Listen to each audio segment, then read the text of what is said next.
Okay, good morning, everyone. We're continuing in the Zera Shimshon and Parshat Beshalach. Vahi Beshalach Parshat. Kasha. The Zera Shimshon says, "Lo amar vahi kasher hoitzi elokim Mitzrayim." Why didn't the pasuk say when Hashem took us out of Mitzrayim? Why did the pasuk specifically assign? Why did the Torah assign the leaving of Mitzrayim to Paran? Like the Torah says, "Kel motziyim Mitzrayim." The Kadosh Baruch Hu took us out of Mitzrayim. So the first pasuk in Parshat Beshalach should have said, "Vahi kasher hoitzi elokim Mitzrayim." What would the parsha been called? We would have called it Parshat Hoitzi, or we would have figured out some other combination. But at least assign the fact that Klal Yisrael left Mitzrayim to HaKadosh Baruch Hu. Umahu ki karevu. What's the reason that the pasuk says that Pari sent us out? Because Eretz Plishtim was close. Why? It's two reasons. Ki karevu. Ki amar lekim. It's like two separate reasons. It says the word ki in this pasuk means because it was close, and because Hashem said. There's other points that if you read the pasuk very carefully, it seems that the pasuk was not written the way we would have normally written. Klal Yisrael cried out to Hashem to take us out of Mitzrayim. The Iker reason that Klal Yisrael cried out,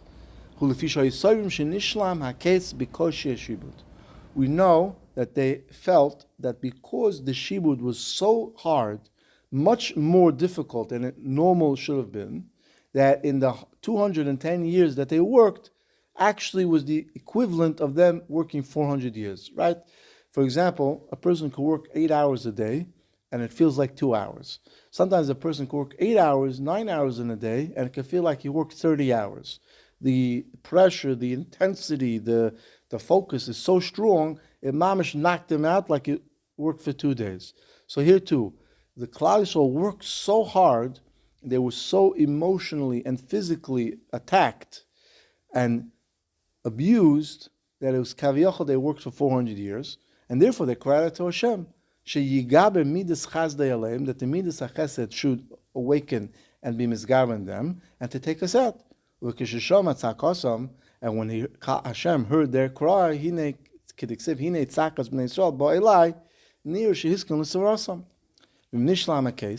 and therefore, if the end of the time is done, Pari doesn't have to make them free. The Gezerah is over.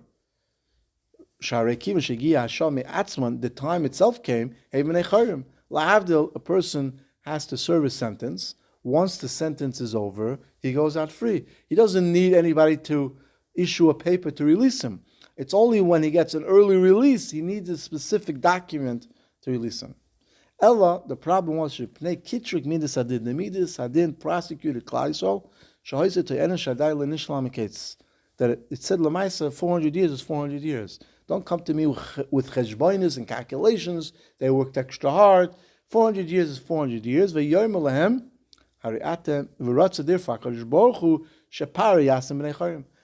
HaKadosh Baruch Hu wanted Pharaoh himself to free them early.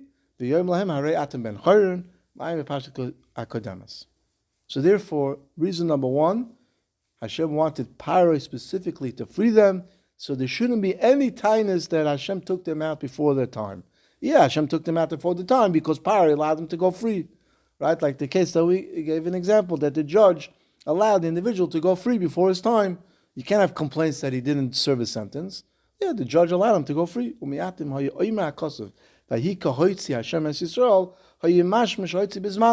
would have indicated that Kadosh Baruch Hu took them out in its time. And Memela says the Zera Shimshon that if they went out because Hashem said you've completed the 400 years, even if they went through Derech Eretz Plishtim, they would not have turned around and went back to Mitzrayim. Why? Because they would have said, we finished with Mitzrayim. There's no reason for us to go back. However, says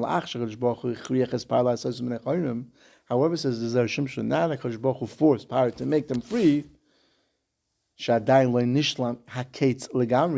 the key point is that the Kates was not yet finished. They'll want to go back. That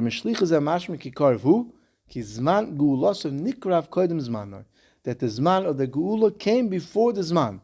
Umitam zeh ki om Elokim peni nochei ma'am. Upirish Rashi yichoshu machshava asher yetzu v'yitnu le'lavshuv. Yachshu machshava sheyetzu kodim tashum in Klal Yisrael would think that they left before the time, and instead of going to Eretz Plishtim, let's go back to Mitzrayim, where we are comfortable, where we know, and therefore we should stay. Shema yisyoru lachsa begolas acheres. The Zera Shimshon now introduces a very important inyan. Klal Yisrael said, if we didn't finish the time to be in Mitzrayim, we're going to end up going to other Goliaths. And we don't want to go to another Goliath. Lamaisa, as hard as Mitzrayim was, they adapted to it.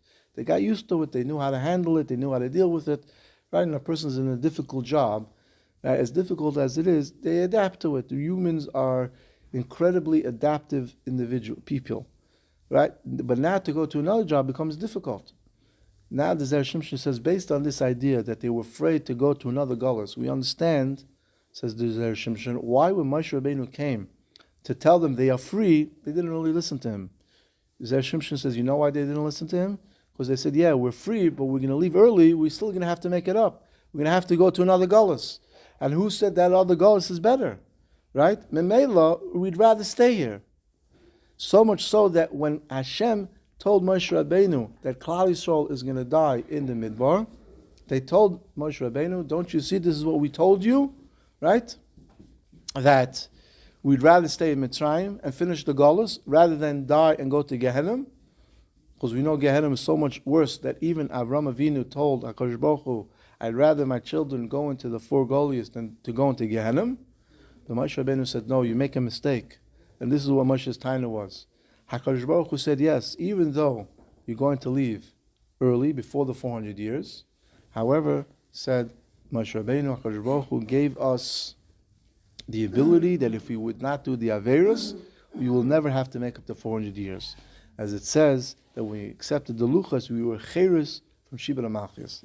The problem was, we did the Chet Egel, and the Chet Egel brought back the din for us to finish the whatever remained, the 190 or 180 years of the Golus. Just so you should understand that the Golus we're in Golus for 2,000 years.